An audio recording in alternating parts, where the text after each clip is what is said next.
Hello, Assalamualaikum everyone. Good morning. Today I would like to present our research paper with title of the impact optimized electricity tariff changes towards the renewable energy and non-renewable energy in Malaysia. Basically, this project is collaboration between our University Tenaga Nasional in Kajang, Malaysia, and also the utility provider, which is TNB, Tenaga Nasional Berhad. So my name is Munira binti Ramli as a presenter today, and this paper is actually written by Dr. Noriza Muhammad Saad, John Ibrahim, Munira Ramli, Muhammad Taufik, Muhammad Arshad, and also Ahmad Lutfi Muhayyidin.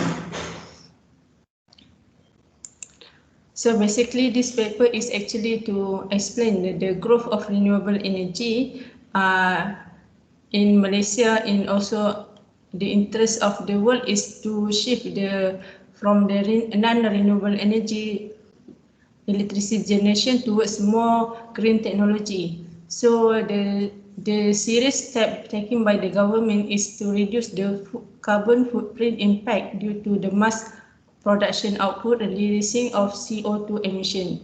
Thus, the utility provider predicts that the decreased demand of electricity associated with the rise of the RE.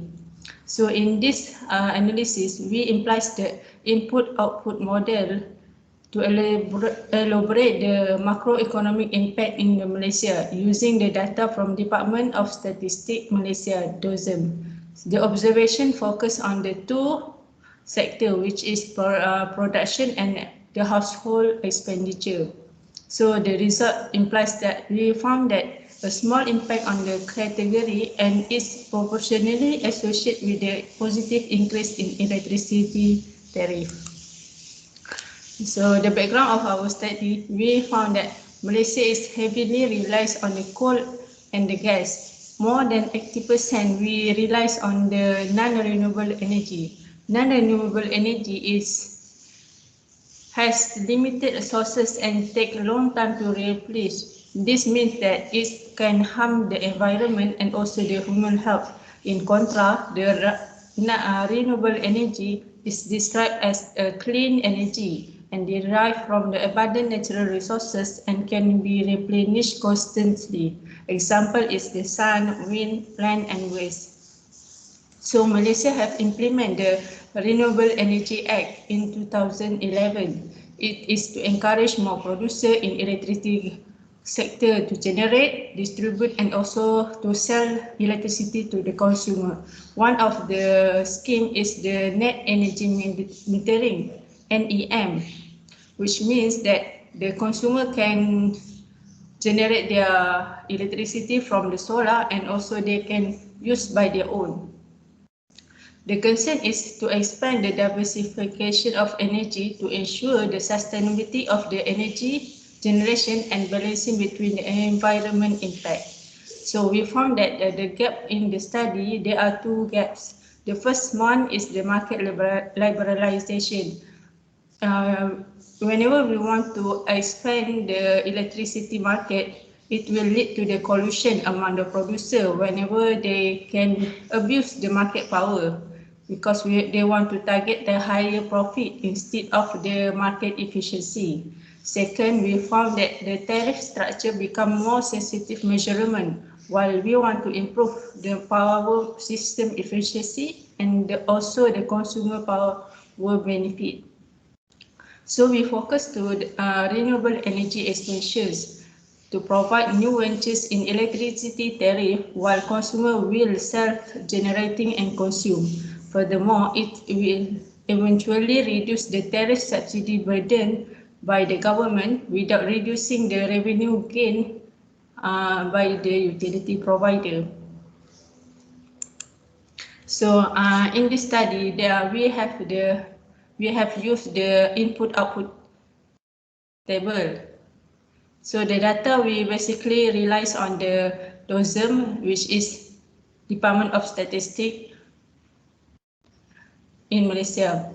So because this project is use the tariff optimized we have run previously, and we found that the most tariff optimized then we includes in our study. And we also have regress OLS for the renewable and non-renewable energy, because we want the specific impact, the specific tariff impact to our study. And then we have we want to simulate the input output to the two category, which is the cost of production and also the consumer effect.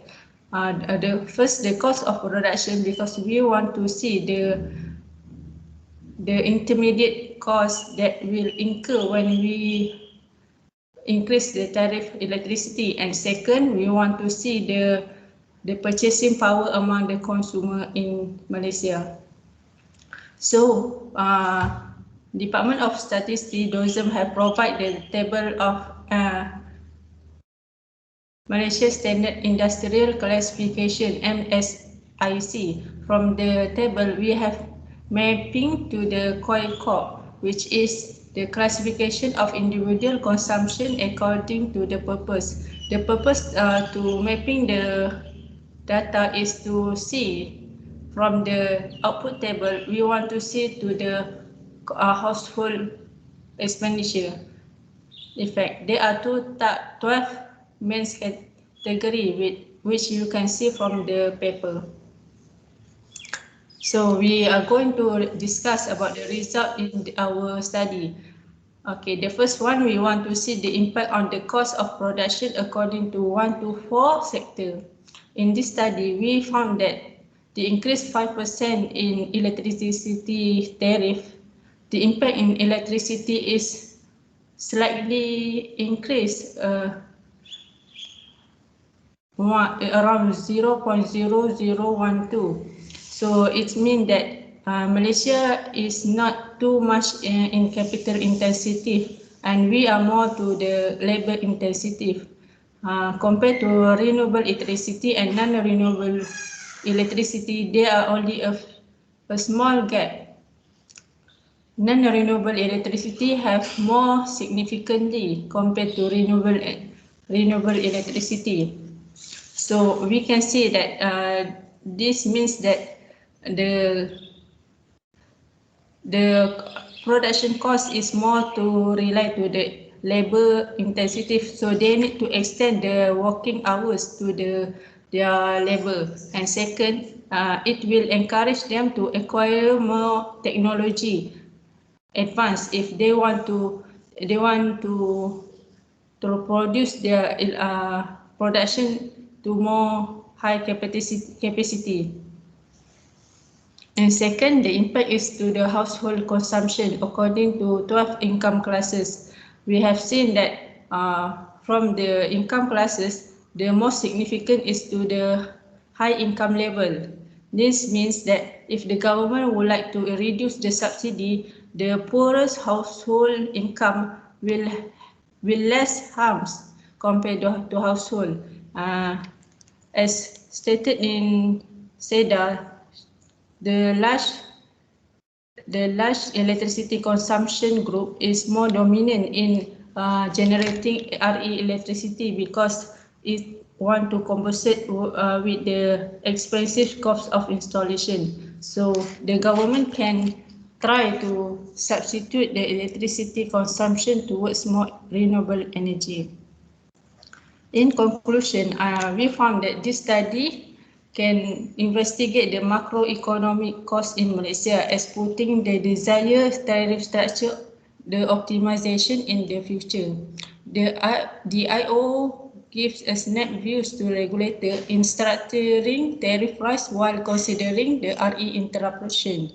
So for the policy recommendation, we are advised the government to reduce the subsidy tariff. We can address the budgetary deficit and encourage more renewable energy electricity generation. In practice, to promote RE electricity generation, policymakers are suggested to improve financial development, such as the green tax allowance and green tax exempted, to reduce the burden of installing renewable energy technologies among all the poorest households. For instance, in Vietnam, they have actively increased RE capacity to shift the source of the electricity generation, and it also being supported by the ASEAN Development Bank, ADB. Thus, the role of policy is important to welcome more energy producers among consumer itself. That's all from me. Thank you.